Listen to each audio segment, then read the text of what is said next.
जो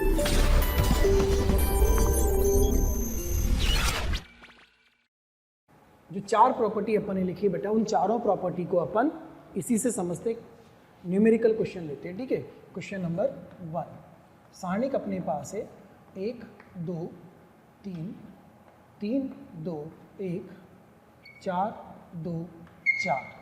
बहुत ही सिंपल सा लिया है मैंने।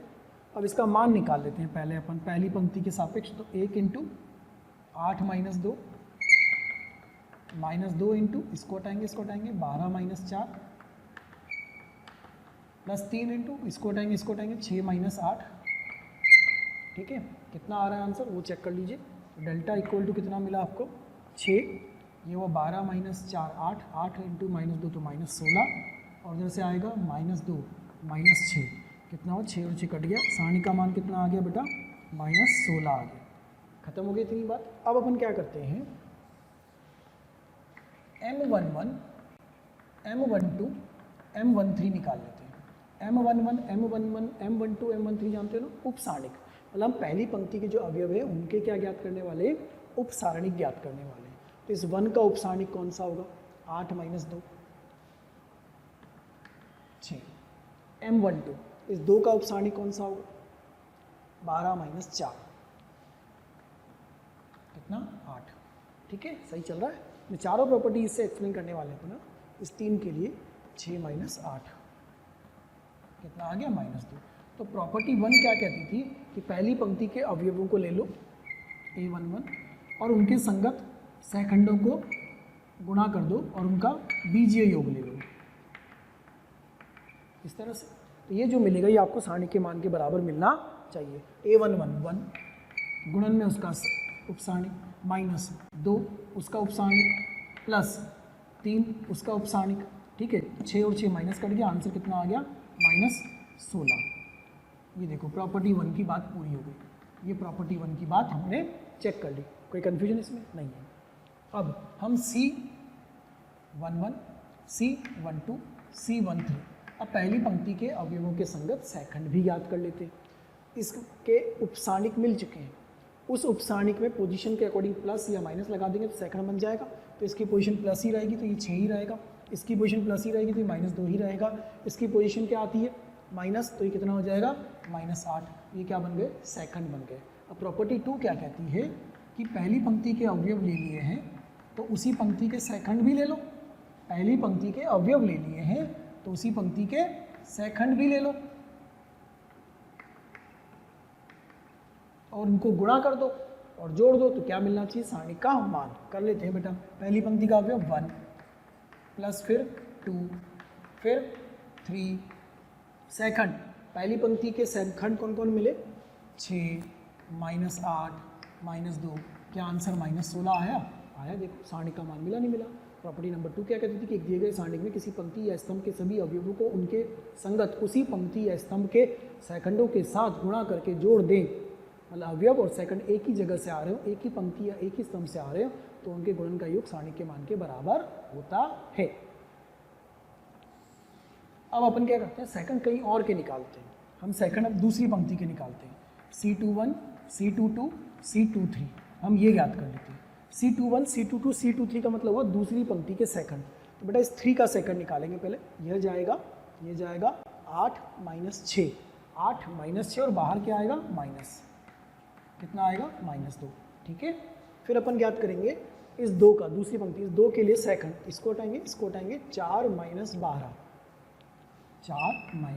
कितना हो गया बच्चों माइनस 8। फिर 2 3 मतलब इस 1 के लिए हल करेंगे, इस 1 के लिए सहखंड ज्ञात करेंगे तो वो होगा 2 माइनस 8 और माइनस और लगेगा बाहर। अरे माइनस क्यों लगा समझ में आया नहीं आया। माइनस क्यों लगा क्योंकि इसकी पोजीशन माइनस है और इसकी पोजीशन भी माइनस है तो बाहर माइनस लगाएंगे। सेकंड ज्ञात करते समय बोला था पोजीशन के अकॉर्डिंग प्लस या माइनस लगता हुआ चलेगा। तो इसके लिए भी कितना आ गया 2 माइनस 8 माइनस 6 और फिर प्लस 6 हो गया। अब प्रॉपर्टी नंबर यहाँ लिखते हैं। प्रॉपर्टी नंबर 3 क्या कह रही थी बच्चों। प्रॉपर्टी नंबर 3 कह रही थी कि अवयव पहली पंक्ति के ले लो A11 A12 A13 और उनको किसी अन्य पंक्ति के सहखंडों के साथ गुणा कर दो। तो दूसरी पंक्ति के सहखंड ले लेते हैं C21 C22 C23 और गुणा करके जोड़ के देखते हैं कितना आना चाहिए 0। अगर दोनों एक ही जगह से आते हैं तो सारणी का मान आता है, अगर दोनों अलग अलग जगह से आते हैं तो 0 आता है। A11 1 2 3 सेकंड -2, इधर सेकंड -8 और इधर सेकंड 6, जोड़ो भैया, -2 -16 + 18 0 आया कि नहीं आया? ये प्रॉपर्टी नंबर 3 थी। तो property number 1, property number 2, property number 3, तीनों की जांच कर ली अपन ने, तीनों को अच्छे से अपन ने चेक कर लिया कि अगर एक ही पंक्ति के अवयवों का उन्हीं के संगत सहखंड उप सारणिकों के साथ गुणा करके बीजीय योग करते हैं तो सारणी का मान आता है।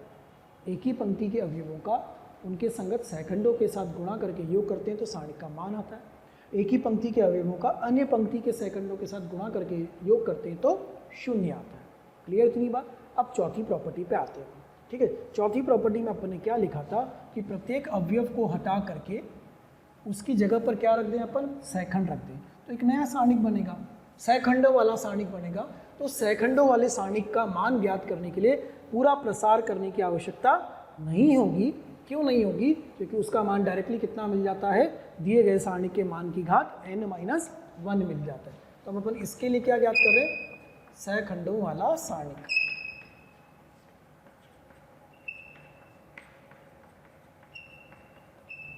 इसके लिए हम सहखंडों वाला सारणिक डेल्टा C ज्ञात करने वाले हैं।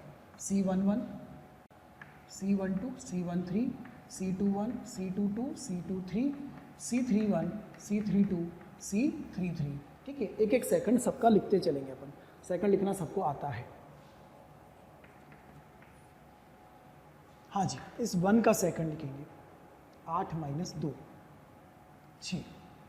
इस 2 का सेकंड लिखेंगे, इसको हटाएंगे, इसको हटाएंगे, 12 - 4 8, लेकिन पोजीशन माइनस, तो कितना? -8। इस 3 का सेकंड, इसको हटाएंगे, इसको हटाएंगे, 6 - 8 2 -2, 6 - 8 आया था -2। अब इस 3 का, इसको हटाएंगे, इसको हटाएंगे, 8 - 6, देख लो, इसको हटाएंगे, इसको हटाएंगे, 8 - 6 2 और पोजीशन तो -2। ठीक, अब इस 2 के लिए लिखेंगे, इसको हटाओगे, इसको हटाओगे, 4 - 12, 4 - 12 -8। फिर इस 1 के लिए लिखोगे, इसको हटाओगे, इसको हटाओगे, 2 - 8, 2 - 8 -6, लेकिन पोजीशन के साथ +6। अब तीसरी पंक्ति पे आ जाओ, इस 4 का लिखोगे, तो इसको हटाओगे, क्या लिखोगे? 2 - 6 -4 -4। फिर इस 2 के लिए लिखोगे, तो इसको हटाओगे, इसको हटाओगे, क्या आएगा बेटा? 1 - 9 -8, लेकिन पोजीशन की वजह से +8। फिर चेक कर लो, इस 2 के लिए लिख रहे हो, इसको हटाओगे, इसको हटाओगे, ये 2/2 बनेगा, 1 - 9 -8, लेकिन पोजीशन कौन सी इसकी? Minus, minus minus plus. अब इस 4 के लिए लिखोगे, तो इसको हटाओगे, इसको हटाओगे, 2 - 6, 2 - 6 -4। हल कर लेते हैं इसको। हल करने की आवश्यकता है क्या? नहीं है। वैसे तो मुझे मालूम है आंसर क्या आने वाला है। देखो आंसर क्या आने वाला है बेटा? आंसर आने वाला डेल्टा की पावर 3 - 1, क्योंकि इसकी कोटि कितनी है? 3। तो आंसर कितना आने वाला है? डेल्टा की पावर 2, मतलब -16 की पावर 2, मतलब आंसर कितना आने चाहिए? 256 आना कितना चाहिए? 256। अपन करके देखते हैं कि 256 आता है कि नहीं आता। वेरीफाई करते हैं। पहली पंक्ति के सापेक्ष इसको हल करेंगे, तो 6 इंटू ये गया, ये गया, ये कितना हुआ बेटा? 32 - 48, 32 - 48। ठीक है, -8, माइनस माइनस प्लस, तो +8, ये गया, ये गया, कितना हुआ? 8, 8 + 24, 8 + 24 प्लस माइनस आ जाएगा, फिर से -2 लिखा हुआ है, इसको हटाओगे, इसको हटाओगे, इनसे करोगे, -16 - 32, -16 - 32, -16 - 32। आगे लिखो इसको, कितना हुआ ये? 32 - 48 -16, 6 इंटू -16 प्लस 8 इंटू 24 और 8 32। फिर ये कितना हुआ? 16 और 32 48, 48 और 2 96 प्लस 96, ये मिल गया आपको। कितना हो रहा है चेक कर लो। ये हुआ 16 इंटू 16, 16 और 6, ये तो पूरा कैंसिल ही हो गया ये वाला। देखो 256 ही आ गया, आई क्या वैसे ही आ रहा है, सिंपल मिल गया 256, आना भी वही चाहिए 256। तो इसका मतलब हल करने की आवश्यकता नहीं होगी, डायरेक्टली उसका आंसर बता सकते हैं। ठीक है, एक उदाहरण और लेते हैं। डेल्टा जो है उसका मान दिया है 4 एंड कोटि है 4, तो डेल्टा सी कितना होगा। इसका मतलब हुआ सारणिक का मान है 4, 4 कोटि का सारणिक है। कितनी कोटि का है बेटा, 4 कोटि का सारणिक है और उसका मान 4 दिया हुआ है।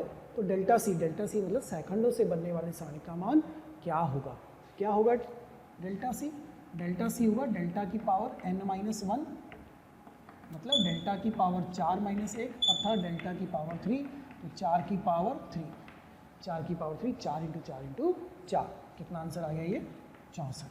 उस सारणी का मान कितना आएगा 64, ये देखो इजीली मिल रहा है। अच्छा इसका रिवर्स, अगर इसका वर्गमूल निकालेंगे तो +-16 दोनों आ सकता है। अगर आपको ये दे दिया जाता और इसका पीछे वाला पूछते तो पक्का नहीं है कि -16 ही आएगा, वो 16 भी हो सकता है और -16 भी हो सकता है। कोई दिक्कत यहाँ तक, कोई कन्फ्यूजन यहाँ तक, क्लियर है बात, चारों प्रॉपर्टी क्लियर है, कोई कन्फ्यूजन तो नहीं है। देख लो, घूर लो, विचार लो, सोच लो, समझ लो, लिख लो। अगला सवाल देखिएगा बेटा, क्वेश्चन नंबर 2। क्वेश्चन नंबर 2 क्या कह रहा है कि एक सारणिक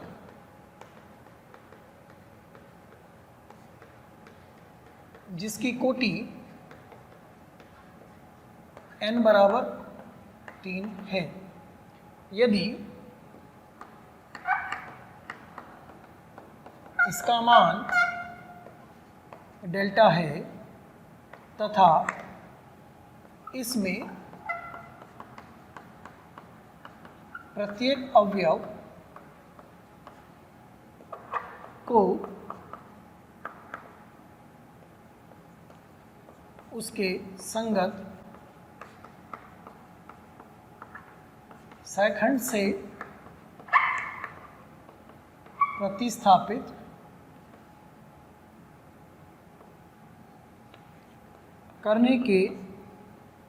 करने पर एक सारणिक जिसकी कोटि n बराबर 3 है, यदि इसका मान डेल्टा है तथा इसमें प्रत्येक अवयव को उसके संगत सेकंड से स्थापित करने पर वह डेल्टा 1 बनता है तथा इसी प्रकार से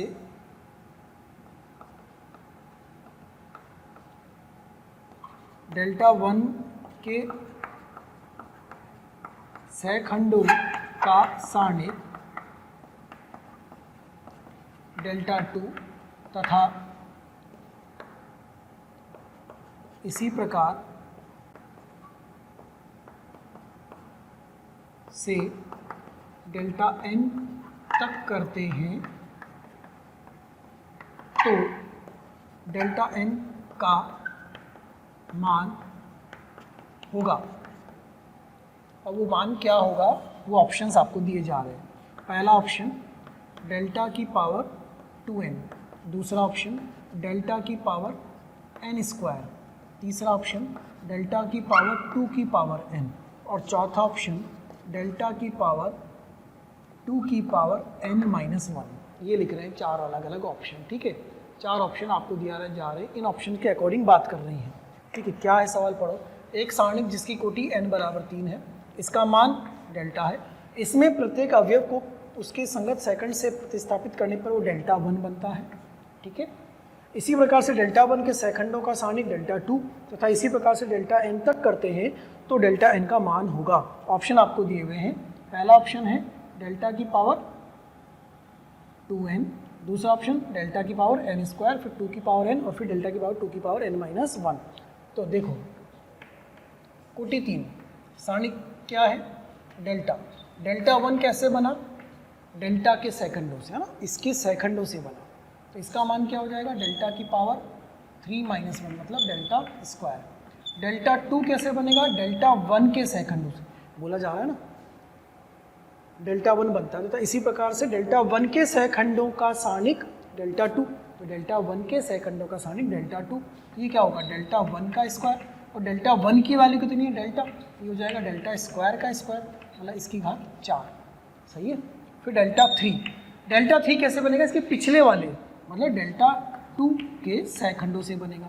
अब डेल्टा 2 के सेकंडों से बनने का आंसर डेल्टा 2 का स्क्वायर, और डेल्टा 2 की वैल्यू वो ये रही, तो डेल्टा की पावर 4 का होल स्क्वायर, तो डेल्टा की पावर 8। एक और लिखते, डेल्टा की पावर 4 इसके पिछले वाले के सेकंडों से, तो डेल्टा 3 के सेकंडों से बनेगा, और उसका जो मान होगा वो डेल्टा 3 का स्क्वायर होगा।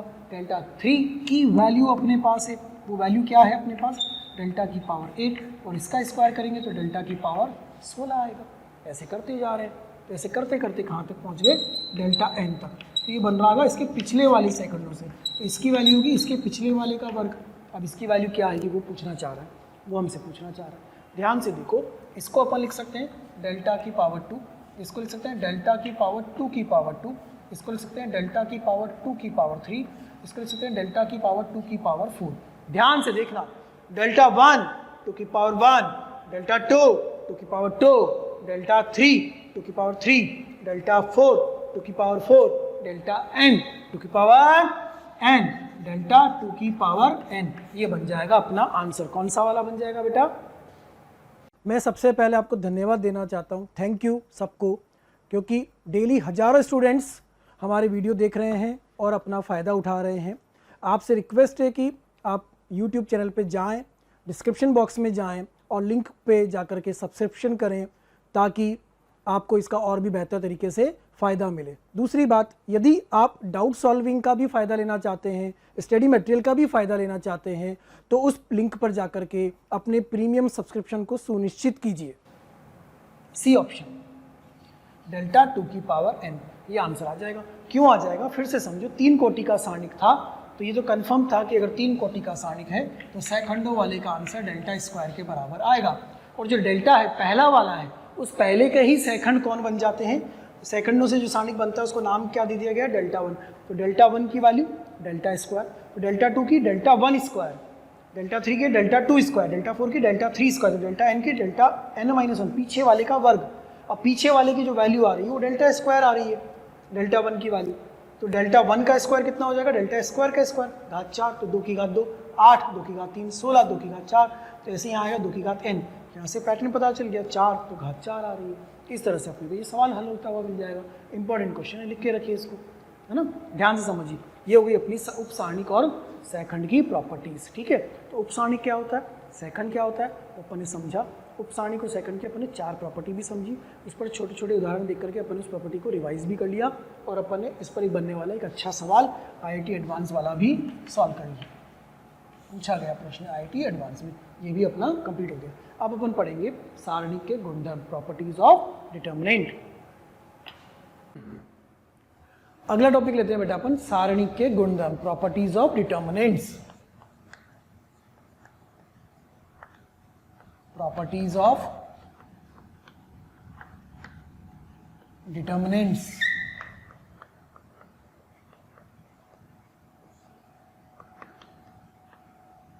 सारणिक के गुणधर्म, कुछ प्रॉपर्टीज हैं, कुछ गुणधर्म हैं सारणिक के, जिनको समझने से, पढ़ने से सारणिक को हल करना थोड़ा सा आसान हो जाएगा। सारणिक को हल तो अपन पहले करना सीख चुके हैं, 2/2 का कैसे सॉल्व होगा, 3/3 का कैसे सॉल्व होगा, ये अपन पढ़ चुके हैं। लेकिन सारणिक को हल करने में जो समय लग रहा है, उस समय को बचाने के लिए अपन क्या करेंगे, ये प्रॉपर्टीज पढ़ेंगे। ठीक है, पहली प्रॉपर्टी, प्रॉपर्टी नंबर 1, इसको कहते हैं रिफ्लेक्शन प्रॉपर्टी।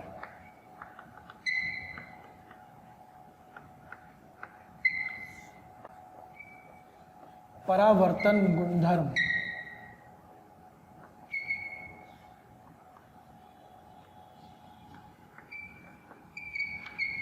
परावर्तन गुणधर्म, रिफ्लेक्शन प्रॉपर्टी। ये प्रॉपर्टी क्या कहती है, एक दिए गए सारणिक में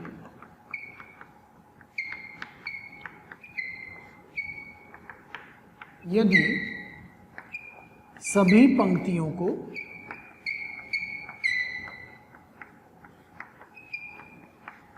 सभी स्तंभों के साथ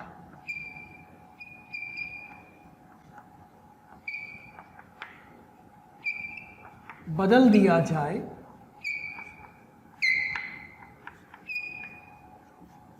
अर्थात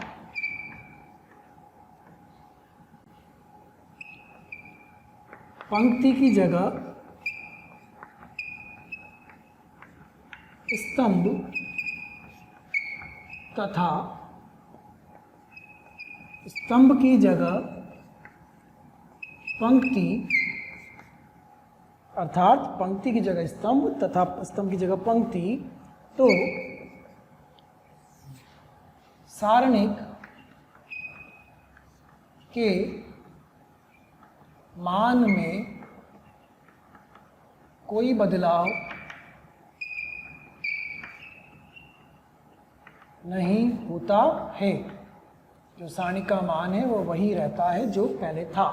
क्या लिखा हुआ है देखो, यदि एक दिए गए सारणिक में सभी पंक्तियों को सभी स्तंभों के साथ बदल दिया जाए, अर्थात पंक्ति की जगह स्तंभ, स्तंभ की जगह पंक्ति, तो सारणी के मान में कोई बदलाव नहीं होता है। इसका हल हम क्या कर रहे हैं, रो और कॉलम को इंटरचेंज कर रहे हैं। शॉर्ट फॉर्म में ऐसा लिखेंगे कि सभी पंक्तियों को सभी स्तंभों से बदल देंगे, इंटरचेंज रो विद कॉलम, तो आंसर में कोई बदलाव नहीं आएगा। देखिए कैसे, डेल्टा दिया है ए बी सी डी, तो बेटा ये है पहली पंक्ति, ये है दूसरी पंक्ति, ये है पहला स्तंभ और ये है दूसरा स्तंभ। अब हम क्या लगा रहे हैं, परावर्तन गुणधर्म, इसका सभी पंक्तियों को सभी स्तंभों से बदल देंगे, इंटरचेंज रो विद कॉलम।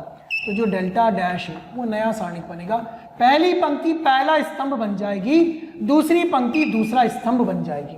मान निकाल के देखो, इसका मान कितना है, AD माइनस BC, इसका मान कितना है, AD माइनस BC, मतलब डेल्टा डैश किसके बराबर हुआ, डेल्टा के बराबर हुआ, अर्थात मान में कोई बदलाव नहीं आएगा। एक बार फिर से सॉल्व करके देखते हैं, 3 बाई 3 का लेते हैं। डेल्टा इक्वल टू लिया 1 1 2 7 0 5 माइनस 2 3 माइनस 2 3 4, ये है, ठीक है। अब इसका मान निकाल के देख लेते हैं अपन। पहले एक मान कितना आ रहा है, इसका मान आएगा 1 into 0 minus 15 minus 1 into 28 plus 10 plus 2 into 21, जोड़ लो बच्चों कितना आया, 28 और 10 38, minus 38 minus 38 minus 48 minus 53, minus 53 plus minus 53 plus 42, ये आंसर आ रहा है कि कितना हो गया, ये डेल्टा बराबर -11, ये आंसर आया। अब अपन क्या कह रहे हैं कि सभी पंक्तियों को सभी स्तंभ से बदल दें, परावर्तन कर दें, इंटरचेंज रो विद कॉलम। तो जो सारणिक बनेगा वो सारणिक क्या हो जाएगा, 1 1 2। जो पहली पंक्ति है वो पहले स्तंभ पे आ जाएगी, जो दूसरी पंक्ति है वो दूसरे स्तंभ पर आ जाएगी, जो तीसरी पंक्ति है वो तीसरे स्तंभ पर आ जाएगी। तो मान बदलेगा कि नहीं बदलेगा, नहीं बदलेगा, वही आना चाहिए। हल करके देखो, 1 इंटू 1 के साथ ये गया तो कितना हुआ, 0 माइनस 15 माइनस 15 माइनस 7 के साथ गुणन में आएगा, इधर आएगा 4 माइनस 6 माइनस 2 प्लस फिर से माइनस 2 हो जाएगा, माइनस 2 के साथ आएगा 0 5 माइनस 0। हल करो कितना हुआ, माइनस 15 प्लस 14, माइनस 15 प्लस 14 और ये कितना हुआ, माइनस 10। चलो भैया माइनस 11 फिर से आ गया।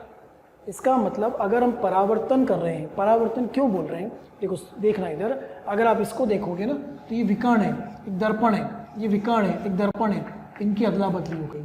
ये विकर्ण कहलाता है, इसके सापेक्ष देखो इनकी अदला बदली हो गई,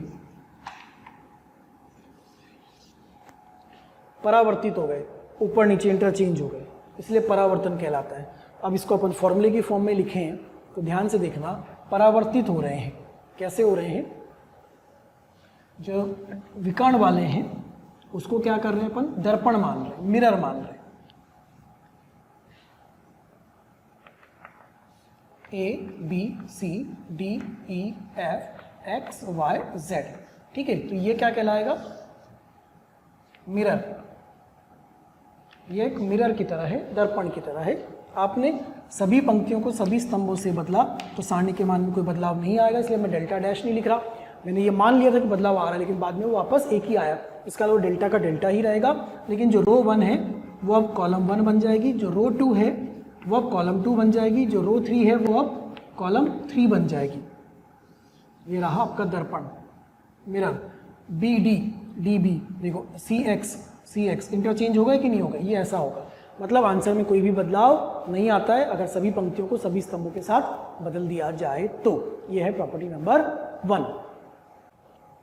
प्रॉपर्टी नंबर 2, देखिए प्रॉपर्टी नंबर 2 समझिएगा। प्रॉपर्टी नंबर 2 होती है शिफ्टिंग प्रॉपर्टी या स्विचिंग प्रॉपर्टी इसको कहते हैं।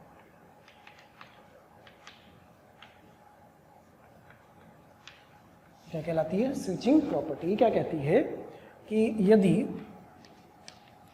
एक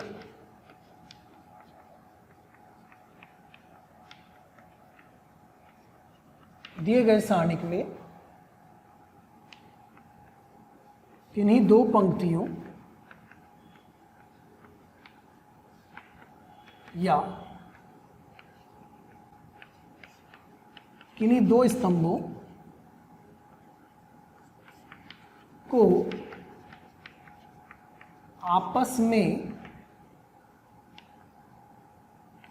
बदल दिया जाए तो सारणिक के मान का चिन्ह बदल जाता है। अर्थात अगर वो सारणी का मान पॉजिटिव है तो नेगेटिव हो जाएगा और नेगेटिव है तो पॉजिटिव हो जाएगा। कब हो जाएगा? जब हम किन्हीं दो पंक्तियों को या किन्हीं दो स्तंभों को आपस में बदल रहे हैं। पंक्ति को स्तंभ से नहीं बदल रहे हैं, स्तंभ को पंक्ति से नहीं बदल रहे हैं, पंक्ति को पंक्ति से बदलेंगे, स्तंभ को स्तंभ से बदलेंगे। देखो कैसे? सारणिक A B C D, answer इसका AD माइनस BC।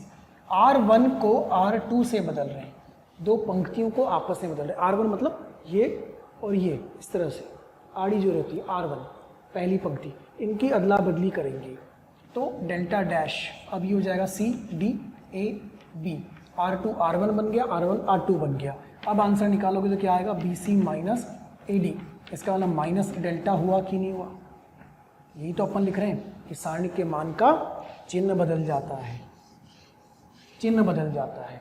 वो आंसर +4 है तो -4 हो जाएगा, -4 है तो +4 हो जाएगा। तो फिर इस बात को थोड़ा सा और अच्छे से लिखें तो हम ऐसा लिख सकते हैं कि 1 2 3 4 5 5 4 3 1। पता नहीं इसका आंसर क्या है, कुछ न कुछ तो होगा। चलो सॉल्व करके देखते हैं आंसर कितना आएगा। 1 × 5 - 15 - 2 × 4 - 20 +3 × 12 - 20। ये बार बार अपन अपनी मर्जी से कुछ भी संख्या लेके लिख लेते हैं, कोई दिक्कत नहीं, इसमें घबराने वाली कोई बात ही नहीं है। -10, ये हुआ -16 + 32 और वो -8 तो -24। कितना हो गया ये? -34। तो डेल्टा बराबर कितना आ गया? -2। ये डेल्टा का आंसर आ गया। अब अपन क्या करें? कोई दो पंक्तियां या कोई दो स्तंभ आपस में बदल दे। मान लो अपन ने R1 को R3 से बदला, पहली पंक्ति को तीसरी पंक्ति से बदल दिया, R1 को R3 से बदल दिया, क्या होगा? डेल्टा डैश होगा। यहाँ आएगा 4 3 1 4 5 5, R3 की जगह R1 1 2 3। हल करना शुरू करते हैं इसको हल करेंगे तो क्या मिलेगा? देखो 4 15 - 10 5 -3 × ये गया 12 - 5 7 +1 × 8 - 5 3। हल करके देखो बेटा कितना आता है? 20 - 21 +3 तो कितना हो गया? 24 23 23 - 21 आंसर कितना आया? 2। हाँ आना भी चाहिए था। अगर -2 आया है तो वापस क्या आना चाहिए था? 2 ही आना चाहिए था। इसका मतलब डेल्टा डैश कितना हो गया? माइनस डेल्टा के बराबर हो गया। तो अपन ने प्रॉपर्टी में क्या लिखा? किन्हीं दो पंक्तियों को आपस में बदल दें या किन्हीं दो स्तंभों को आपस में बदल दें तो सारणी के मान का चिन्ह बदल जाता है। अब थोड़ी सी आगे की बात करें। मान लो ये प्रक्रिया मैंने 2 बार लगा दी होती, एक बार R1 को R3 से बदला और फिर मैं कॉलम 1 को कॉलम 3 से बदल देता, तो माइनस माइनस क्या हो जाता? प्लस। इसका अगर यह प्रक्रिया सम बार लगेगी, कितनी बार? सम बार लगेगी तो चिन्ह नहीं बदलेगा और विषम बार लगेगी तो चिन्ह बदलेगा। डिपेंड करेगा कि आपने उस प्रक्रिया का, इस अभिक्रिया का ये बदलाव जो है वो कितनी बार प्रयोग कर रहा है। यदि इसको विषम बार प्रयोग करोगे तो आंसर में माइनस का चिन्ह बदलाव आएगा और इसका विषम बार प्रयोग नहीं करोगे सम बार प्रयोग करोगे तो आंसर के चिन्ह में कोई बदलाव नहीं आएगा, वो बदलाव खत्म हो जाएगा। और उदाहरण लेते हैं अपन। मैंने लिखा delta is equal to A B C D E F X Y Z, और मैंने इसको वापस डेल्टा ही लिखा, लेकिन R1 को R2 से बदल दिया। ये क्या मजाक कर रहे हैं सर? अगर R1 को R2 से बदलोगे तो डेल्टा थोड़ी लिख पाओगे, बाहर तो माइनस लगाना पड़ेगा आपको। जब बाहर माइनस लगाना पड़ेगा तो फिर आप डेल्टा क्यों लिख रहे हो? क्यों लिख रहे हो डेल्टा? हम क्या करेंगे, उस डेल्टा डैश को डेल्टा लिखने के लिए बाहर माइनस लगा के उस माइनस के असर को खत्म करेंगे। यहाँ क्या लगा देंगे? माइनस। अभी क्या हो जाएगा देखो, D E F A B C X Y Z. फिर एक और काम कर रहे हैं अपन, अब कॉलम 1 को कॉलम 3 से बदल रहे हैं। कॉलम 1 को कॉलम 3 से बदल रहे हैं। इसका अगर आंसर में यहाँ माइनस था तो अब क्या होना चाहिए? प्लस। तो फिर क्या हो जाएगा? कॉलम 1 को कॉलम 3 से, तो एफ सी जेड, तीसरा वाला पहला बन गया, डी ए एक्स ये बन गया, और ये बन जाएगा यहाँ पर ई बी वाई, ये वही बात। तो अगर आप उसका नाम नहीं बदलना चाहते तो बाहर क्या लगाना पड़ेगा? माइनस।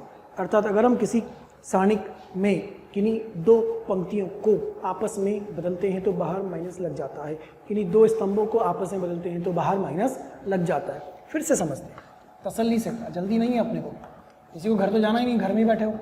2 4 6 1 1 1 3 -3 5 ये है। अब मुझे इसका आंसर नहीं मालूम क्या है, कोई दिक्कत नहीं, मालूम तो नहीं मालूम। R1 को बदला मैंने R3 से, तो डेल्टा लिखना चाहता हूँ वापस R1 को R3 से। यहाँ आएगा 3 -3 5 2 4 6 1 1 1। R1 को R3 से बदला है, दो पंक्तियां अगर आपस में बदलेंगे तो बाहर क्या लग जाना चाहिए था? माइनस, क्योंकि इसका आंसर अगर 10 था तो इसका -10 हो गया, इसका आंसर 5 था तो इसका आंसर -5 हो गया, इसका आंसर -3 था तो इसका आंसर +3 हो गया। तो उस माइनस के असर को खत्म करने के लिए बाहर क्या लगाओगे? माइनस। तो अगर यही प्रक्रिया मैंने यहाँ 2 बार लिखी होती तो फिर माइनस माइनस क्या हो जाता? प्लस। ये ध्यान रखना है, किन्हीं दो पंक्तियों को आपस में बदलने से, किन्हीं दो स्तंभों को आपस में बदलने से बाहर क्या लग जाता है? माइनस। अब इसमें जो ध्यान देने वाली बात है, R1 को कॉलम 1 से, ये चमत्कार नहीं करना है। कॉलम 2 को R2 से, ये चमत्कार नहीं करना है। सभी पंक्तियां सभी स्तंभों के साथ बदली जाती हैं, सभी स्तंभ सभी पंक्तियों के साथ बदले जा सकते हैं, या कोई दो पंक्तियां आपस में बदली जा सकती हैं, या कोई दो स्तंभ आपस में बदले जा सकते हैं। क्लियर इतनी बात? ठीक। देखिए अगली property, property number 3। Property number 3 होती है, प्यारे बच्चों कमेंट बॉक्स में रोज कमेंट्स आ रहे हैं कि सर इस टॉपिक पे वीडियो बना दीजिए, या ये इस बारे में हमें समझाइए, हमारी ये शंका है इसको दूर कर दीजिए। तो मेरी आपसे रिक्वेस्ट है कि आप YouTube चैनल पे जाइए, उस पर सब्सक्राइब करिए और जो बेल आइकन है उसको हिट करिए ताकि नोटिफिकेशंस आपको मिलते रहें और कोई भी नोटिफिकेशन, कोई भी वीडियो आपसे मिस ना हो। मैं ऐसा आपसे इसलिए कह रहा हूँ क्योंकि जिन भी टॉपिक्स की, जिन भी डाउट्स की, जिन भी बातों के बारे में आप वीडियोस चाह रहे हैं वो ऑलरेडी हमने पोस्ट किए हुए हैं, अपलोड किए हुए हैं, लेकिन वो आपसे मिस हो जाते हैं क्योंकि आपके पास प्रॉपर्ली नोटिफिकेशन नहीं आ पाते हैं। इसीलिए आपसे कहा जा रहा है कि आप सब्सक्राइब करिए ताकि कोई भी वीडियो आपसे मिस ना हो और कोई भी शंकाएं आपकी ना रहें। All zero property, all zero property क्या कहती है? सारणी का मान 0 कब कब होगा।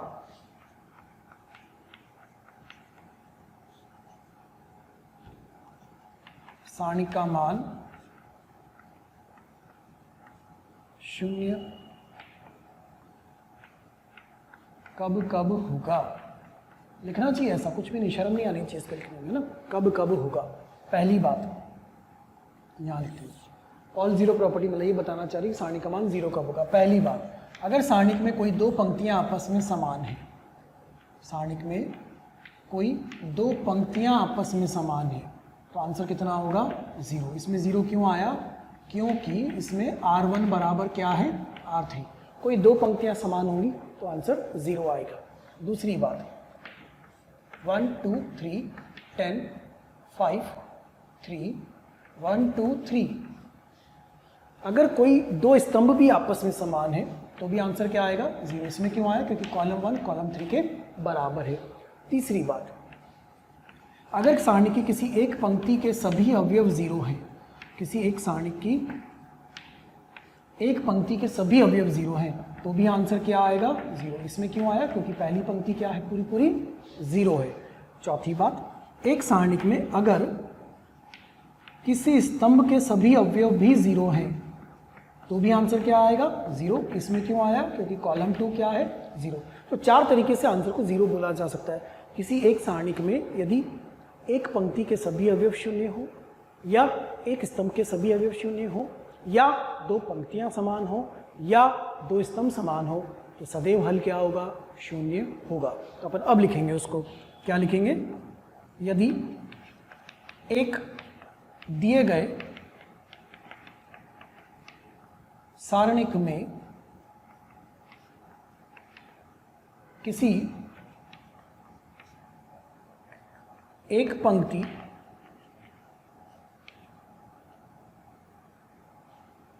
के सभी अवयव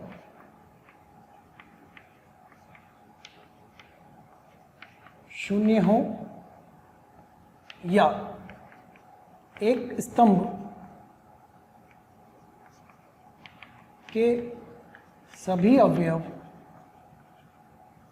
शून्य हो, या दो पंक्तियां समान हो, या दो स्तंभ समान हो, तो सदैव सारणिक का मान 0 होगा। क्या लिखा है अपन ने बच्चों? ध्यान देना। मैंने प्रॉपर्टी क्या लिखी? All 0 property. सारणिक का मान 0 कब कब होगा? जब सारणिक में, एक दिए गए सारणिक में किसी एक पंक्ति के सभी अवयव 0 हो, एक स्तंभ के सभी अवयव 0 हो, या दो पंक्तियां समान हो, या दो स्तंभ समान हो, तो मान हमेशा क्या होगा? 0 होगा। पहली पंक्ति दूसरी पंक्ति तीसरी पंक्ति समान है, आंसर 0। पहला स्तंभ तीसरा स्तंभ समान, आंसर 0। पहली पंक्ति के सभी अवयव 0, आंसर 0। दूसरे स्तंभ के सभी अवयव 0, आंसर 0। देखो उदाहरण से देखते हैं। क्वेश्चन f(x) इक्वल टू दे रखा है आपको sin x cos x 1 a b c 1/√2 1/√2 1, ये एक फलन दे रखा है, ठीक है। और आपसे पूछ रहे हैं कि f ऑफ π/4 का मान क्या होगा बच्चों? क्या पूछ रहे हैं? f ऑफ π/4 का मान क्या होगा? तो आप x की जगह क्या रखोगे? π/4 रख देते हैं। x की जगह π/4, तो f π/4 कितना होगा बच्चों? यहाँ sin π/4 cos π/4 1 a b c 1/√2 1/√2 1। sin π/4 cos π/4 की वैल्यू 1/√2, तो f π/4 जो आएगा वो 0 आएगा कि नहीं आएगा? क्यों आएगा? क्योंकि पहली पंक्ति और तीसरी पंक्ति आपको समान बनती हुई मिल जाएगी। और अगर पहली पंक्ति और तीसरी पंक्ति समान है, अर्थात दो पंक्तियां समान है, तो आंसर को 0 लिखेंगे कि नहीं लिखेंगे? लिखेंगे। बिना हल करे लिखेंगे नहीं लिखेंगे? बिना हल करे लिखेंगे। देखो आंसर आ गया, क्योंकि पहली पंक्ति तीसरी पंक्ति क्या आ गई? समान आ गई, एक जैसी आ गई। तो ये 4 बातें अपने को ध्यान रखनी है। किसी एक कॉलम में सब कुछ 0, किसी एक रो में सब कुछ 0, या दो कॉलम एक जैसे या दो रो एक जैसे, तो आंसर डायरेक्टली क्या लिखेंगे? 0 बिना हल करे। क्लियर? ठीक। प्रॉपर्टी नंबर 4 प्रॉपर्टी नंबर 4 होती है triangular property.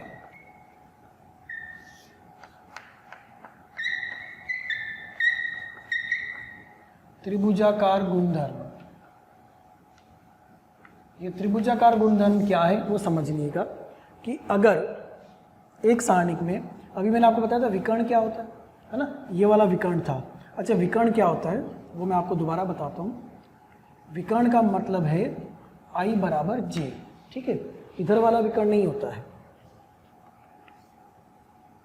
A11 A12 A13 A21 A22 A23 A31 A32 A33, ये कहलाता है डायगोनल।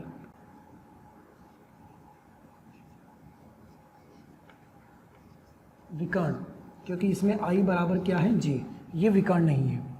आयत या वर्ग में विकर्ण तो 2 होते हैं, लेकिन इसमें विकर्ण सारणिक में वही होगा जब आई बराबर जे होगा। तो जो अवयव आई बराबर जे लेके चल रहे हैं वो विकर्ण वाले अवयव कहलाते हैं। ठीक है, अब अपनी जो चौथी प्रॉपर्टी है वो क्या कहती है, यदि एक दिए गए सारणिक में विकर्ण के ऊपर स्थित या विकर्ण के नीचे स्थित या विकर्ण के ऊपर तथा नीचे स्थित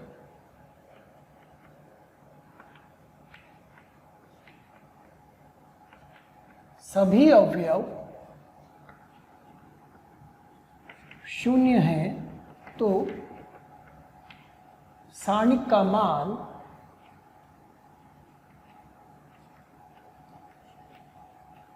विकर्ण के अवयवों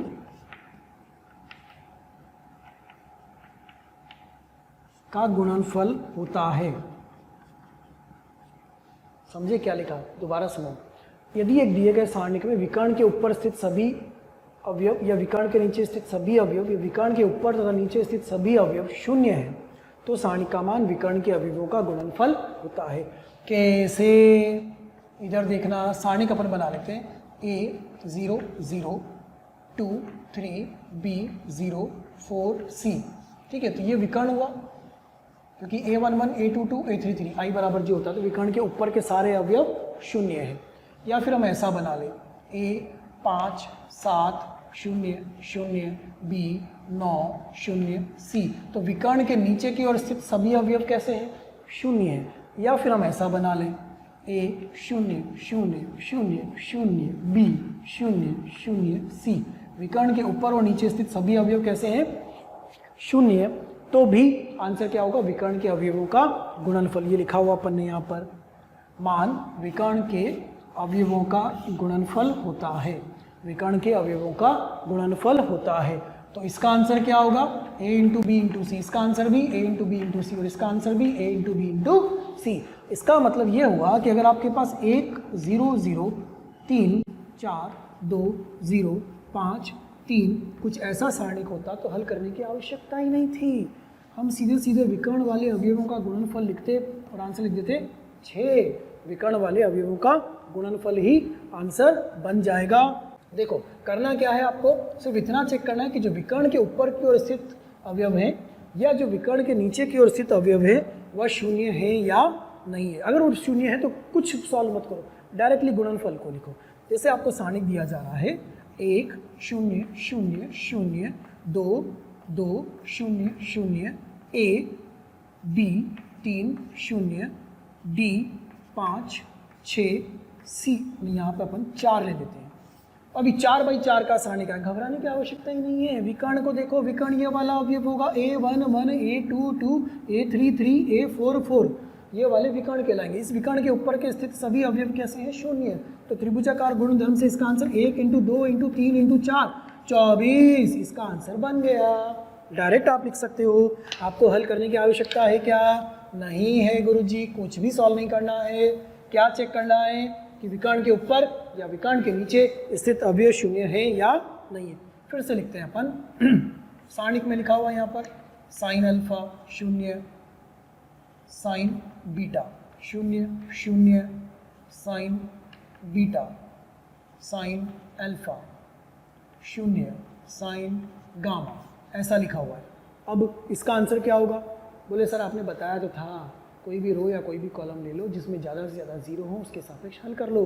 हाँ ये वही हो रहा है, अगर आप पहली पंक्ति के सापेक्ष हल करते तो ये आता 2 × 3 6, वही हो रहा है। अब वो त्रिभुजाकार गुणधर्म में कन्वर्ट हो गया। देखो ये क्या बनेगा, इसका विकर्ण, और इसके नीचे सारे अवयव कैसे हैं, शून्य। तो आंसर क्या होगा, sine alpha into sine beta into sine gamma, ये आंसर बन जाएगा। तो कुल मिला के बच्चों अपन ने अभी तक कितनी प्रॉपर्टी पढ़ी, 4। एक बार 5वीं प्रॉपर्टी पे जाने के पहले 4 प्रॉपर्टी को रिवाइज कर लेते हैं। क्या है वो? पहली प्रॉपर्टी परावर्तन गुणधर्म। सभी पंक्तियों को सभी स्तंभों के साथ बदल दो। इसका मतलब आपकी कॉपी को 90 डिग्री से घुमा दो। सभी पंक्तियों को सभी स्तंभों के साथ बदलने का मतलब जो पहली पंक्ति है वो पहला स्तंभ बन जाएगी, जो दूसरी पंक्ति है वो दूसरा स्तंभ बन जाएगी, जो तीसरी पंक्ति है वो तीसरा स्तंभ बन जाएगी।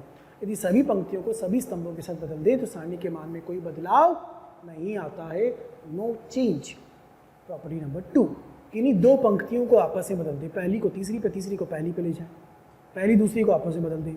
स्विच करना, ऑन का ऑफ, ऑफ का ऑन, ऑफ का ऑन का ऑफ, प्लस का माइनस, माइनस का प्लस। कोई दो कॉलम आपस में बदल दे, कोई दो रो आपस में बदल दे। रो को कॉलम से नहीं, कॉलम को रो से नहीं, आर को आर से, सी को सी से, मतलब कोई भी दो पंक्तियां आपस में अदला बदली या कोई भी दो स्तंभ आपस में अदला बदली तो सारणी के मान के आगे क्या लग जाएगा? माइनस, अर्थात सारणी के मान का चिन्ह बदल जाता है। आंसर प्लस है तो माइनस, माइनस है तो प्लस हो जाता है। प्रॉपर्टी नंबर 3, आंसर 0 कब कब आता है? आंसर 0 4 तरीके से आता है। या तो पहली पंक्ति के मतलब किसी भी एक पंक्ति के सभी अवयव 0 हो, या फिर किसी एक स्तंभ के सभी अवयव 0 हो, या दो पंक्तियां समान हो, या दो स्तंभ समान हो, तो आंसर क्या आएगा? 0 आएगा। फिर बोल रहा हूँ, किसी एक पंक्ति के सारे 0 मिल जाए, या किसी एक स्तंभ के सारे 0 मिल जाए, या दो पंक्तियां समान हो, या दो स्तंभ समान हो, तो भी आंसर 0 आ जाता है। चौथी प्रॉपर्टी त्रिभुजाकार गुणधर्म, ये क्या कहता है? विकर्ण। विकर्ण मतलब A11, A22, A33 जिन अवयवों के लिए I बराबर J होता है वो विकर्ण वाले अवयव होते हैं ना। तो अगर विकर्ण वाले अवयवों मतलब विकर्ण के ऊपर सारे 0 हों, या विकर्ण के नीचे सारे 0 हों, या विकर्ण के ऊपर नीचे सारे 0 हों, तो हल करने की आवश्यकता नहीं है। आंसर क्या होगा? विकर्ण के अवयवों का गुणनफल। आंसर क्या होगा? विकर्ण के अवयवों का गुणनफल। विकर्ण के अवयवों का गुणनफल आंसर बनेगा। ये है अपनी 4 प्रॉपर्टी। लिख लीजिए, 5वीं प्रॉपर्टी लिखते हैं इसके बाद। प्रॉपर्टी नंबर 5 देखते हैं अपन, है ना। प्रॉपर्टी नंबर 5, प्रॉपर्टी नंबर 5 क्या है? स्केलर मल्टीप्लिकेशन प्रॉपर्टी, अदिश गुणन गुणधर्म, अदिश गुणन गुणधर्म। ये क्या कहती है प्रॉपर्टी को समझना।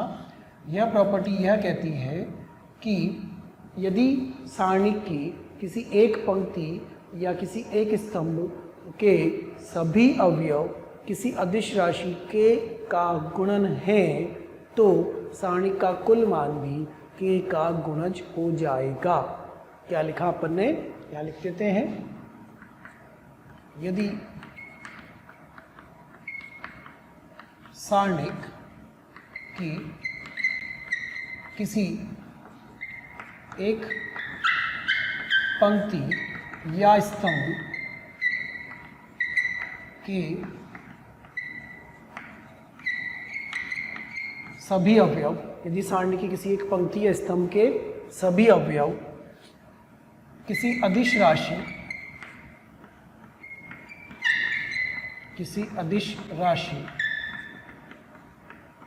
के गुणन है, के गुणन है, तो सारणिक का मान भी के का गुणन होगा। ये है स्टेटमेंट कि यदि किसी एक पंक्ति के सभी अवयव किसी अदिश राशि के गुणज हैं तो सारणी का मान भी के का गुणज होगा। कैसे? समझिएगा। यहाँ पर मान लीजिए जो सारणी ए है वो है आपके पास 2, यहाँ पर ऐसा लिखते हैं A इंटू के, B इंटू के, C D। ठीक है। अगर इसको बिना कुछ करे हल करते हो तो इस सारणी का जो मान आता है वो आता है A के B माइनस बी सी के कॉमन निकालोगे तो बन जाएगा A D minus B C. इसका हल। अब अपन ने क्या करा, देखा कि इसकी पहली पंक्ति के सभी अवयव के का गुणज है तो अपन पहली पंक्ति में से के कॉमन निकाल लेते हैं। पहली पंक्ति में से क्या कॉमन निकाल लेते हैं बच्चों? के। तो सारणिक ए बनेगा, के बाहर आने के बाद ए बी सी डी। अगर आप इसको देखोगे तो ये आंसर वही तो है जो मैंने लिखा था, ये वही तो आंसर है A D minus B C. तो अपन ने वही तो लिखा कि किसी एक पंक्ति के सभी अवयव यदि अदिश राशि k के गुणज हैं तो सारणी का मान भी किसका गुणज हो जाता है, k का गुणज हो जाता है। दूसरा उदाहरण देखिएगा, सारणी है 2 4 3 5, ठीक है। क्या हमें पहली पंक्ति के सभी अवयव 2 का गुणज नजर आ रहे हैं, जी नजर आ रहे हैं। तो अब इसमें से क्या कॉमन निकाल ले, 2 निकाल ले कॉमन। अच्छा यहाँ मान निकालते तो कितना आता, 10 - 12 - 2 आता, ठीक है।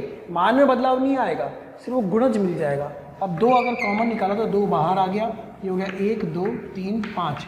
आप इसको हल करोगे तो कितना होगा, 2 5 - 6, आंसर फिर से -2। आंसर में कोई बदलाव नहीं आ रहा है, लेकिन वो k का गुणज है या नहीं है ये पता लग जाता है। क्या ऐसा भी हो सकता है कि एक से अधिक पंक्तियों में भी k के गुणज उपलब्ध हो, मतलब पहली पंक्ति में k1 के गुणन हो, दूसरी पंक्ति में k2 के गुणन हो, तीसरी पंक्ति में k3 के गुणन हो, ये भी तो संभव है, बिल्कुल संभव है। तो क्या करेंगे, तो भी कॉमन निकाल सकते हैं। कॉमन सभी में से एक साथ आएगा या एक एक पंक्ति या स्तंभ में से आएगा, जैसे 2 4 6 8 है।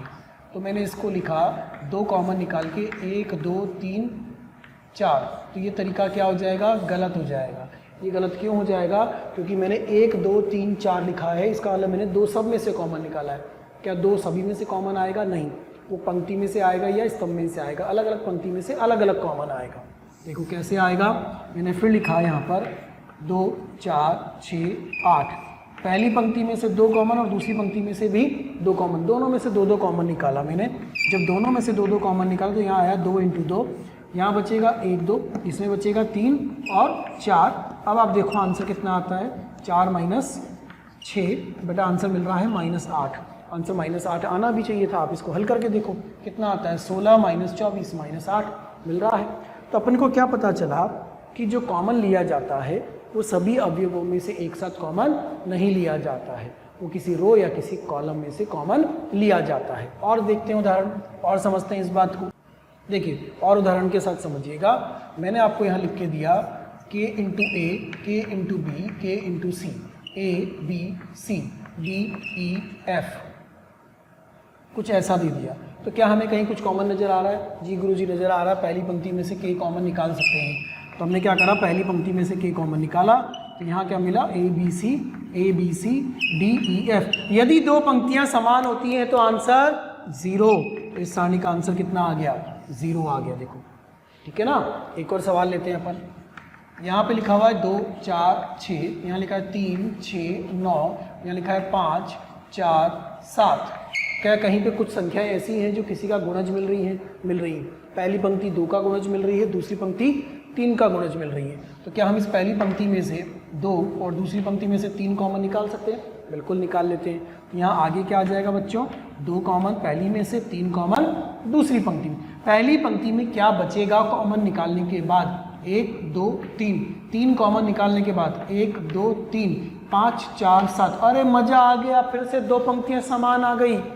और अगर 2 पंक्तियाँ समान तो आंसर 0। क्यों 0 आया, क्योंकि R1 बराबर क्या हो गया था, R2 हो गया था, 2 पंक्तियाँ समान आ गई थी। ठीक है, तो इस तरह से अलग अलग जगह से भी कॉमन निकाल सकते हैं। सभी अवयवों में से एक साथ कॉमन नहीं आएगा।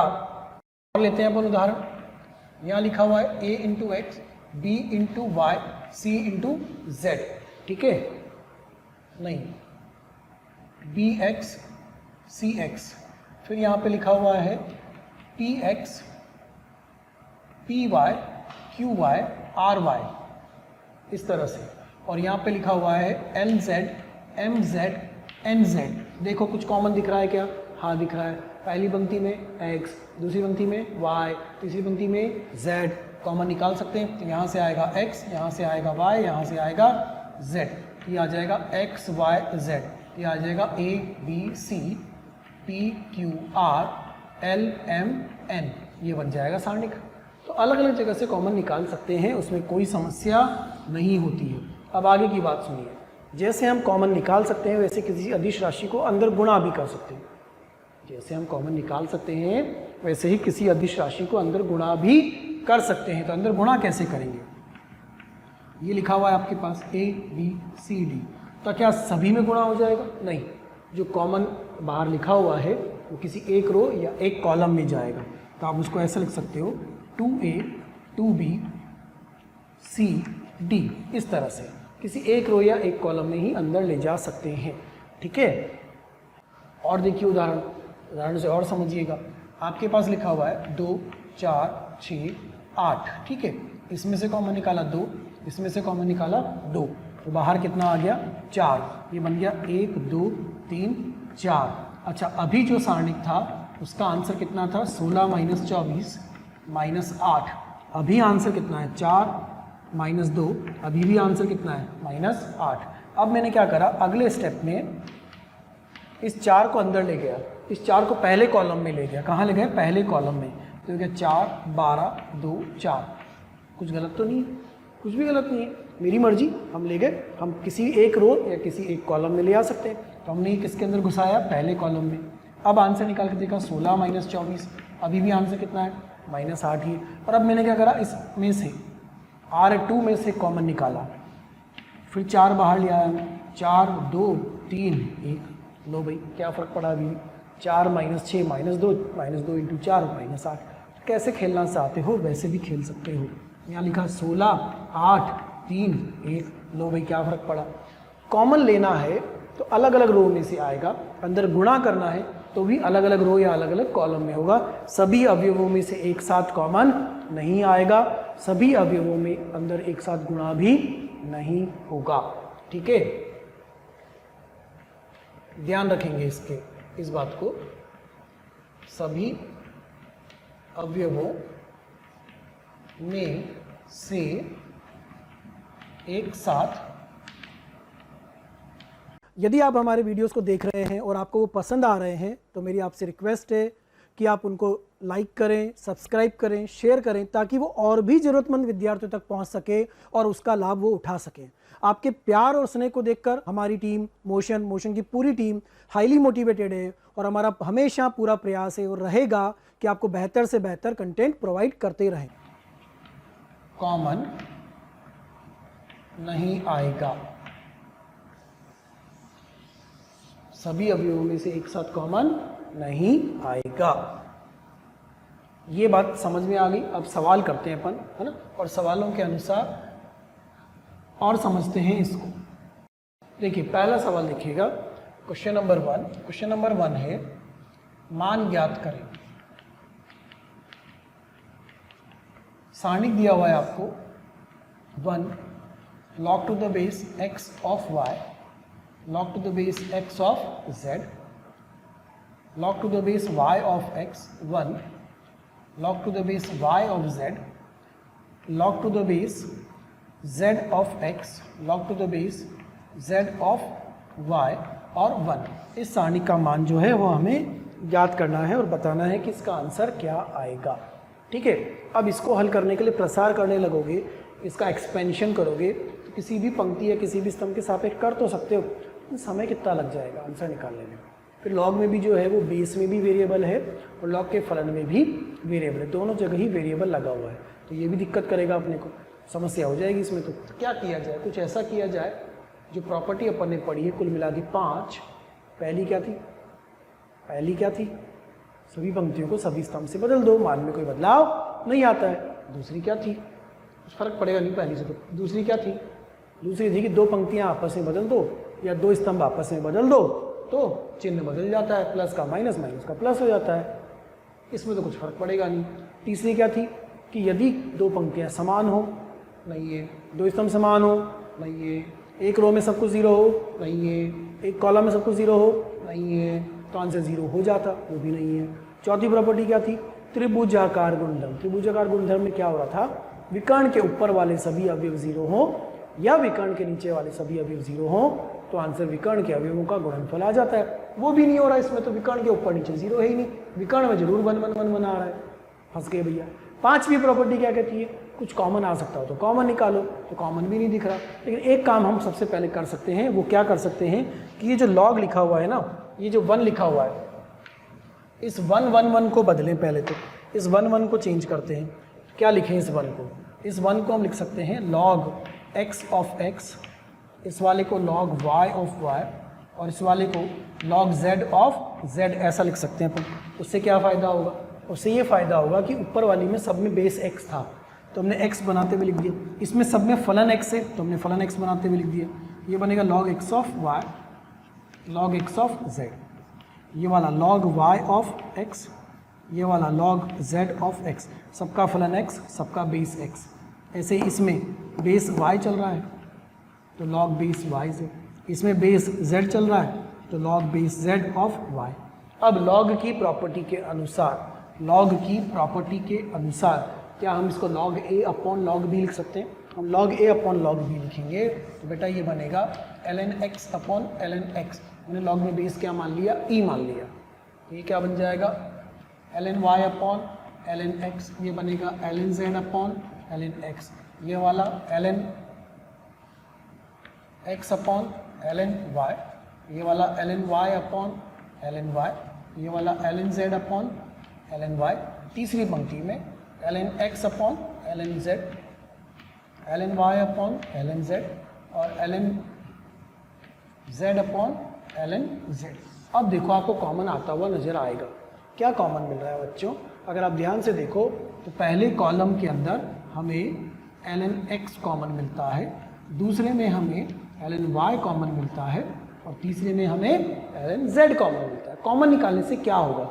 हम कॉमन निकाल क्यों रहे हैं? बोले हम कॉमन निकाले ही क्यों? आप बोल रहे इसलिए निकालने का नहीं, कॉमन निकाल करके हम बिना प्रसार करे उसको हल करने का प्रयास कर रहे हैं, आसान बनाना चाहिए। कॉमन निकालने के बाद हमारी कोशिश होगी कि कुछ पंक्तियाँ या कुछ स्तंभ आपस में क्या हो जाए, समान हो जाए, ताकि आंसर या तो 0 आ जाए या फिर वो जो संख्याएं हैं वो सरलतम रूप में आ जाए, सिंपल फॉर्म में आ जाए, ताकि जब उसका प्रसार करें तो कैलकुलेशन कम से कम हो जाए। ये सब कॉमन बाहर आ गया तो इन सबको बाहर लिख लो। ये आ जाएगा ln x, ln y, ln z। अंदर क्या बचेगा आपके पास? 1 upon ln x, 1 upon ln x, 1 upon ln x। कुछ ऐसा बचेगा? बिल्कुल यही बचेगा आपके पास। यहाँ आएगा 1 upon ln y, 1 upon ln y, 1 upon ln y, यहाँ 1 अपॉन ln z, यहाँ पर 1 अपॉन ln z और यहाँ पर 1 अपॉन ln z। ये क्या हुआ? इसमें तो क्या तीनों के तीनों स्तंभ, तीनों कॉलम एक जैसे हो गए। एज कॉलम 1 बराबर कॉलम 2 बराबर कॉलम 3, तो सारणिक का मान कितना हो जाएगा बच्चों? डायरेक्टली 0। ये तो हम चाह रहे थे कि सरलतम रूप में सॉल्व हो जाए।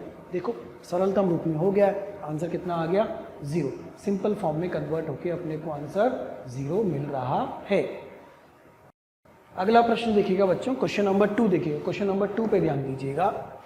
मान ज्ञात करें जबकि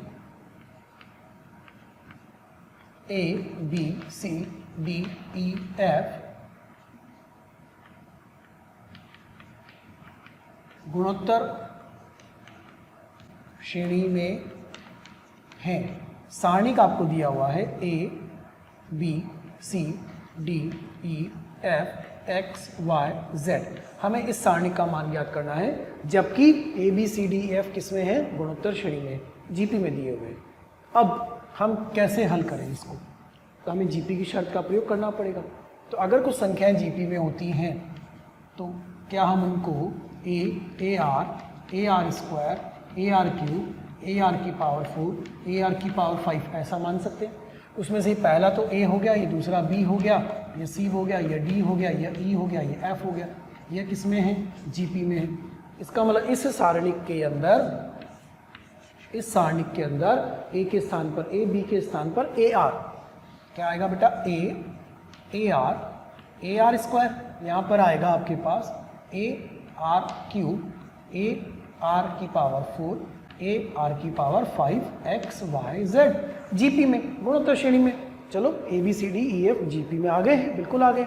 कुछ कॉमन आ रहा है क्या बच्चों? इसमें से कॉमन ए आ रहा है। इसमें कुछ कॉमन आ रहा है क्या? हाँ जी आ रहा है, ए आर क्यूब। कॉलम 1 में से देखो ए कॉमन निकल रहा है, कॉलम 2 में से ए आर क्यूब पूरा कॉमन निकल रहा है।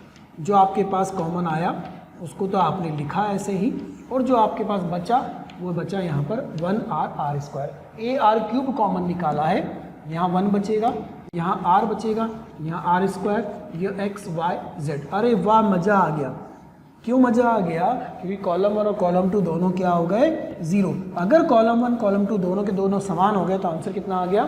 0। कॉलम 1 कॉलम 2 क्या हो गए? समान, इसलिए आंसर 0। ईजी हो गया क्वेश्चन आपका।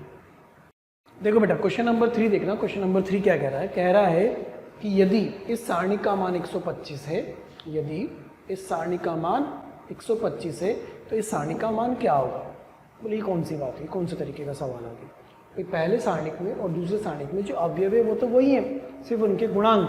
देखो पहले में ABC है, दूसरे में 3 है, 3B 3C नहीं है यार। 3C हो जाता तो 3 कॉमन लेके कुछ वैसा बना देते। इसका मतलब हमें जो 125 वाला दिया गया है हमें उससे खेलना है और उसमें बदलाव करते करते दूसरे को बना देना है, अपने आप आंसर आ जाएगा। चलिए शुरुआत करते हैं। देखिए क्या दिया हुआ है आपको? A B C 5x 10y 15z p 5 15 बराबर 125। जो प्रॉपर्टी हमने पढ़ी है कुल मिला के 5, उन 5 प्रॉपर्टी का प्रयोग करें तो क्या हमें इसके अंदर कॉमन मिल रहा है? 5। सबसे पहला काम 5 कॉमन निकाल लिया तो 5 बाहर आ गया। A B C x 2y 3z p 5 15 बराबर कितना हो गया? 125। और ये कैंसिल भी हो जाएगा तो ये आ जाएगा 25। देखो इतना काम हो गया। अच्छा जो ABC है वो कॉलम में है, जो XYZ है कॉलम में है, यहाँ पर ABC चाहिए रो में। इसका मतलब क्या करें? Property number 1। प्रॉपर्टी नंबर 1 का प्रयोग करने का अर्थ होता है कि सभी पंक्तियों को सभी स्तंभों से बदल दो।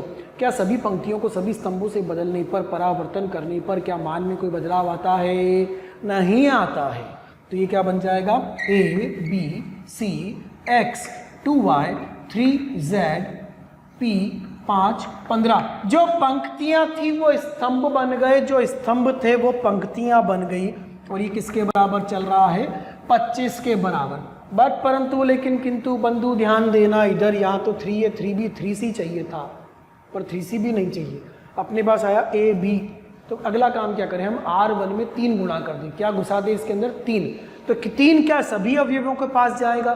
नहीं। अपनी प्रॉपर्टी क्या कहती है कि 3 किसी एक पंक्ति या एक स्तंभ में ही जाना चाहिए। तो हम 3 से गुणा कर रहे हैं तो 3 अंदर ले जाएंगे तो 3A 3B 3C x 2y 3z p 5 15 बराबर 3 से गुणा करा है तो 3 का दोनों तरफ ही गुणन होगा।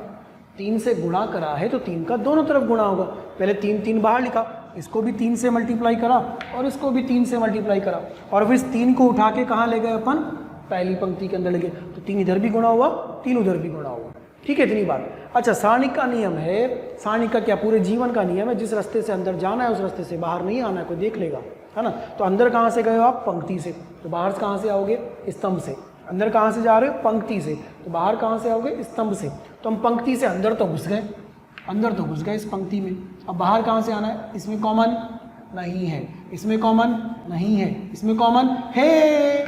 3 कॉमन मिला, निकाल लो 3 कॉमन बाहर, तो 3 बाहर आ जाएगा। अब जब 3 बाहर निकालोगे तो वो आएगा 3, यहाँ आएगा 3A 3B। आपने पहली पंक्ति में क्या घुसाया था? 3। यहाँ पर C x 2y z common कहाँ से निकाल रहे हैं? कॉलम 3 में से सिर्फ। p 5 5 बराबर 3 × 25। लो भैया ये 3 फिर कैंसिल हो गया। इसका मतलब ये जो था वही वो है। 3A 3B C x 2y z p 5 5 बराबर कितना? 25। क्या हमारा आंसर 25 ही होगा? बिल्कुल वही तो आंसर चाहिए था, 25 मिल गया। देखो देखो एग्जिट वो का वो बना कि नहीं बना। सबसे पहले क्या किया गया? कॉलम 2 में से 5 कॉमन निकाला, 5 से 25 बना। ABC को कॉलम की जगह किस में लेके आए? रो में लेके आ गए। फिर यहाँ में 3A 3B चाहिए था, इसलिए R1 के अंदर अपन ने 3 घुसाया। 3 से गुणा करा तो उधर भी गुणा करा, या इधर की तरफ भाग में लिख देते, 3 से गुणा भाग, या 3 × 1/3 लिखते, एक ही बात थी वो, कोई फर्क नहीं पड़ता। फिर इधर अंदर ले गए, फिर नियम लगाया जिस रास्ते से अंदर जाना उससे बाहर नहीं आना, बाहर दूसरे रास्ते से आना। दरवाजे से गए तो खिड़की से आना, खिड़की से गए तो दरवाजे से आना। तो इधर से बाहर आ गए, देखो ये एक जैसा बन गया। ठीक है, देखिए बच्चों अगला सवाल देखिएगा। अगला सवाल है क्वेश्चन नंबर 4। वो क्या कह रहा है कि आपको प्रूव करके देना है, सिद्ध करके देना है कि एफ ये 3 है ना, ये सही पढ़ने में ना आ रहा हो तो 3 है। प्रूव करना है कि F of minus X is equal to कितना हो जाए, माइनस एफ एक्स हो जाए। इसका मतलब इस फलन में जो फलन सारणी के रूप में दिया हुआ है उसमें x के स्थान पर अगर माइनस एक्स रख दो, x के स्थान पर क्या रख दो, माइनस एक्स रख दो, तो बाहर माइनस आकर के माइनस एफ एक्स बन जाना चाहिए। कैसे हल करेंगे, देखो हम क्या करें, इसमें x के स्थान पर क्या रख दें बच्चों, माइनस एक्स, x के स्थान पर क्या रख रहे हैं, माइनस एक्स। क्या बन जाएगा, F of minus X equal to a to the power minus X, a to the power minus 3x, a to the power minus 5x। जो भी घात धनात्मक थी वो ऋणात्मक हो गई और जो ऋणात्मक थी वो धनात्मक हो जाएगी। तो a की पावर x, a की पावर 3x, a की पावर 5x, 1 माइनस एक्स का होल स्क्वायर और माइनस एक्स की पावर 4, ऐसा बन जाएगा, है ना। अगली स्टेप में इसको लिखेंगे तो ये वापस एक्स स्क्वायर बनेगा और एक्स की पावर 4 ही बनेगा। अब मैं एक काम करता हूँ, कॉलम 1 को कॉलम 2 से बदल देता हूँ। कॉलम की अदला बदली करने पर, प्रॉपर्टी नंबर 2, कॉलम की अदला बदली करने पर बाहर क्या लगाना जरूरी है, माइनस, क्योंकि अंदर ही अंदर सारणी का मान चिन्ह बदल चुका होता है। उस चिन्ह के बदलाव को खत्म करने के लिए बाहर क्या लगा देना चाहिए, माइनस। तो हम क्या करते हैं, F of minus X equal to minus लगा करके कॉलम 1 कॉलम 2 अदला बदली कर रहे हैं। अगर अदला बदली कर देंगे और उसके बाद थोड़ा सा ध्यान से देखेंगे, कैसे देखेंगे बच्चों, ध्यान से देखेंगे, कैसे देखेंगे बच्चों, ध्यान से देखेंगे, तो हमें क्या मिलेगा, माइनस एफ एक्स मिलेगा। प्रूव हो गया, सिंपल, प्रॉपर्टी नंबर 2 का प्रयोग करने से सिद्ध हो रहा है। उसके बाद अगला सवाल देखिए, 5वां सवाल, वो क्या कह रहा है, इसका मान ज्ञात करो, फाइंड वैल्यू, है ना। Find value of 1 1 1 cos nx sin nx cos n plus 1x sin n plus 1x cos n plus 2x sin n plus 2x। इसको हल करना है, थोड़ा सा बड़ा है, हल तो कर सकते हैं, कर लेते हैं, कैसे हल होगा वो देख लेते हैं, समझ लेते हैं। ये चौथा तो प्रूव हो गया अपना। देखिए ये है सारणी, इस सारणी का मान ज्ञात करो। थोड़ी सी देर के लिए अपन क्या करें, इस nx को एंगल a मान लेते हैं, n plus 1x को एंगल b मान लेते हैं और n plus 2x को एंगल c मान लेते हैं। उससे क्या होगा, अपना सारणी थोड़ा सा प्यारा नजर आएगा। जो भी डरावना सा लग रहा है ना वो हमें अच्छा लगने लग जाएगा। 1 cos a sin a, 1 cos b sin b, 1 cos c sin c। हाँ बोले सर अच्छा लग रहा है, पहले बड़ा देख के मन ही नहीं कर रहा था हल करने का, अब तो मन करेगा। तो इसको हल कर लेते हैं पहली पंक्ति के सापेक्ष। तो 1 into cos b cos c minus sin b cos c, cos b sin c, cos b sin c minus sin b cos c। फिर -1 इंटू -1 पहली पंक्ति के सापेक्ष हल कर रहे हैं, इसको हटाएंगे, cos a sin c minus sin a cos c। इतना तो याद हो जाना चाहिए अब तक। cos a sin c minus sin a cos c plus फिर 1 इंटू इसके सापेक्ष इसको हटाएंगे, ये 2/2 बनेगा, तो वो क्या बनेगा, cos a sin b minus sin a cos b। Trigonometry के अनुसार ध्यान से देखें कि फॉर्मूला बन रहा है sin a cos b minus cos a sin b। तो बेटा क्या फॉर्मूला बन गया, sin of c minus b minus sin of c minus a plus sin of b minus a। Formula बना कि नहीं बना, चेक कर लो ना। sin a cos b minus cos a sin b, sin a cos b minus cos a sin b, sin a cos b minus sin a cos b minus cos a sin b, sin b minus cos a। अब value रख दो। अब इनकी हमें जो n plus 1 into x, n plus 2 into x बार बार लिखना पड़ता है ना, उसकी बचत हो गई। अब इनकी वैल्यू रखो, तो साइन c की value n plus 2x minus b की value n plus 1x minus sine of c की value n plus 2x minus nx plus sine of b की value n plus 1x minus nx, a की value nx। आगे इतना।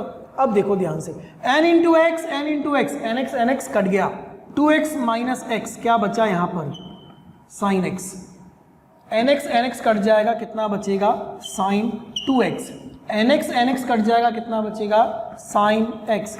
लीजिए भैया answer आ गया 2 sine x minus sine 2x।